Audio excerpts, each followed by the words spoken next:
Hi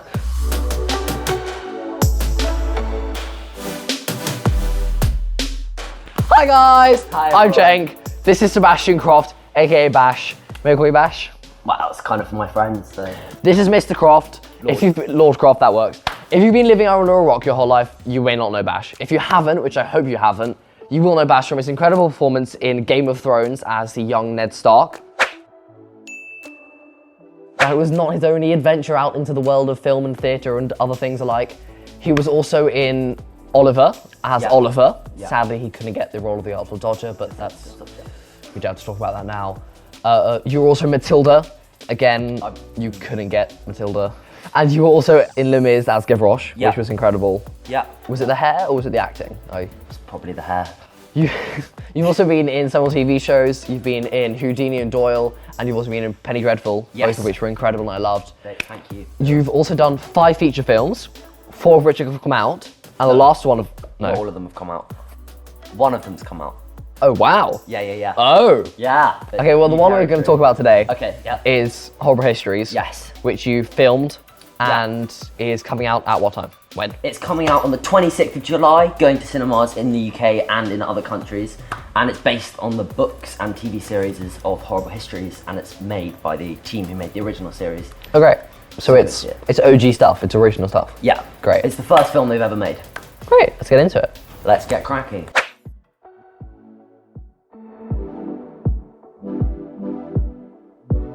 As we've already established, you are an incredibly successful actor, but just tell me, when did you start and also what area of the industry as such was that in? So, like lots of kids, I started at my local stagecoach. So Mike. Thank you. That's okay. Because they couldn't hear me before. Yeah. That makes sense. I started in stagecoach and I had a really cool teacher called Julia Housen, shout out. She's amazing. Who encouraged me to go to an open audition for Chitty Chitty Bang Bang, and I went along just for fun. And there were like a couple hundred kids, and every 15 minutes, 10 kids would get told that they weren't gonna go through to the next round. And at the end of the day, I found out that I was gonna be in it, and I had a speaking line, which was very exciting. Do you remember what the speaking line was? It was my debut, come on. What was it? Get into the character. Yeah, I got it. Have you got any toys? Bang! And it's like, have you got any toys? Have you got any toys? So I guess I was very lucky to get that, and then from there I just kept trying to do it as much as I could, really. I have to ask. Yes. In your one speaking line. Yes. Did you ever forget or mess up the line? I didn't, luckily. But I would prep myself before I went on. Come on, Bash, it's a big moment. Everyone's waiting on you. You got this. 2-part question. Can you get auditions without agents? And also, how would you go about getting your first agent? So I got my first agent, which was Stagecoach when I was at Stagecoach, and then by getting Chitty Chitty Bang Bang, they kind of became my agent. And then when I did Oliver, loads of the kids there were with another agency called Sylvia Young, so I joined them. Recently, I was introduced, I say recently, it's probably about 3 years ago. Fair enough. I was introduced to the agent I'm with at the moment. No, you absolutely do not need an agent to get into acting. There's so many open auditions, looking on Spotlight, things like that. But for me, it's just any opportunity to get in front of people, have a go at another script is a good one. Every opportunity you can, whether it's a school play or whether it's an open audition, everything, just do as much as you can. Got you. Can you give us your best advice about how to tackle auditions? Well, there's not really a trick of the trade or a secret recipe, but what I always do is, first of all, I always learn the lines when I'm going to an audition. I'm really dyslexic, so having it there to read actually just confuses me more. So being off page is really important. I just do as much research as I can on the character. So looking at the director, what have they done? What have the writers written? Where have you been just before the scene? Where are you going after? What's your character doing in that scene? How does he feel about the person the scene's with? And just trying to get as much from the script as possible. And then once you're prepared, just relax and try and have fun and try and learn something from the audition. It's really important to grow even from auditions you don't get as much as from the ones that you do get. So you just talked about the auditions that you lose, right? And I think it's now probably worth mentioning. There's quite a big elephant in the room right now. And we're... Oh, are you talking about you? Yeah. Oh. Basically, quite a lot of the auditions I go for, Bash also goes for.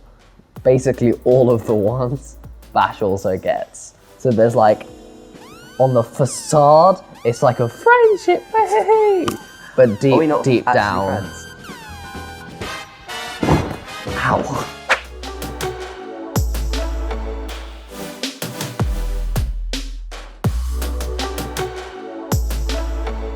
Obviously, you've done quite a lot of work across all three mediums in the industry of TV, theatre, and films.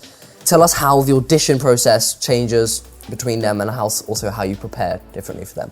So recently I haven't done any musical theatre since my voice broke. Lots of the songs are very high and I can't really sing them. But so with musical theatre auditions, it was more you do a singing round, a dancing round and an acting round, and they'd see a bit of everything, and then if you were lucky enough to get a recall, then they'd see more of it.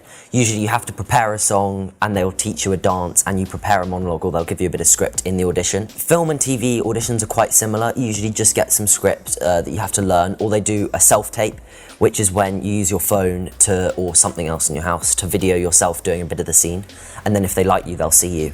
Tell us a bit about the Game of Thrones audition process, what that whole experience was like. So when I first got called for it, I didn't know which role I was auditioning for. I also didn't know much about the show Game of Thrones. I had a concept of it because my brother's a massive fan, but I never watched it because I was too young at the time. And I saw I had the audition, so I just kind of gave it my best shot, went in, wasn't thinking that I'd even get a recall, let alone get the part. It felt very unreal when I got the call saying that I was going to be in it.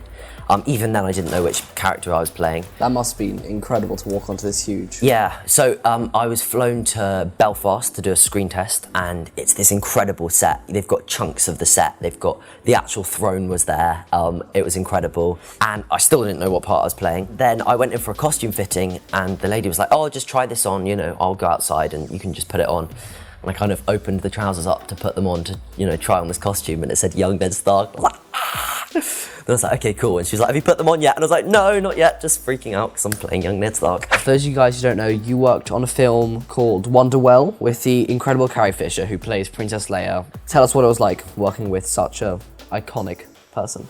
She was amazing on set. She was on the trailer next door to me, and she has a dog called Gary Fisher, who's a French bulldog who followed her everywhere. He was adorable. I didn't have as many scenes with her as some of the other people on the film, but even just her being around, she had such a presence on set. And we were all very sad when we found out that she died. It was about a week after we'd stopped filming for Christmas. And I do feel very lucky to have been in a film with her and to have met her.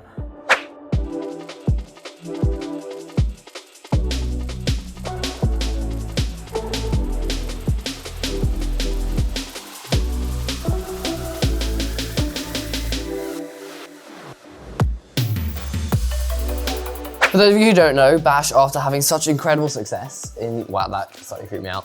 Having incredible success in the acting industry, is now actually moving towards more into a musical path. Can you please tell us a bit about that? Well, I'm definitely exploring doing a bit more with my music.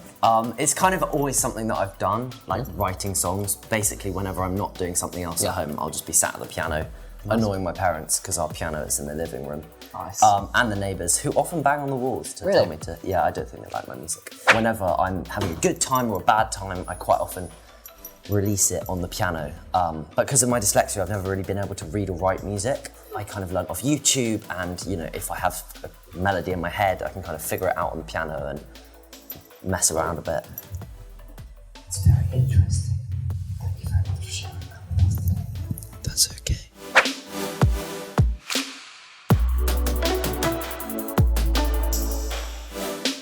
Very recently, you've been doing quite a lot of work with an Australian charity called Fly High Billy. Tell us a bit about that charity and what you do for it. Yeah, so I was recently introduced to Fly High Billy, which is a not-for-profit set up in Australia.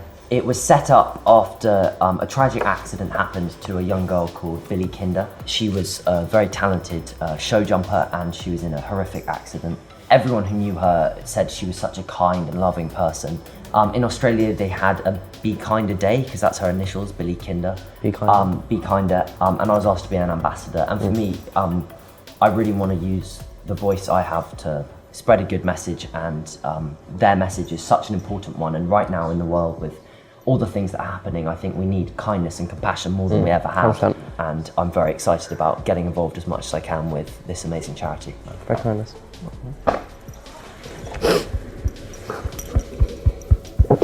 Too long, too much. Everyone go follow Bash. Absolute legend. Thank you so much for coming over today. Thank you very much for It's been having an me. absolute great. It's been a great day. His crib is very cool. Cheers. Thank you very much. Have a nice day, guys. Adios, amigos. Adios, amigos. Adios. Bye bye.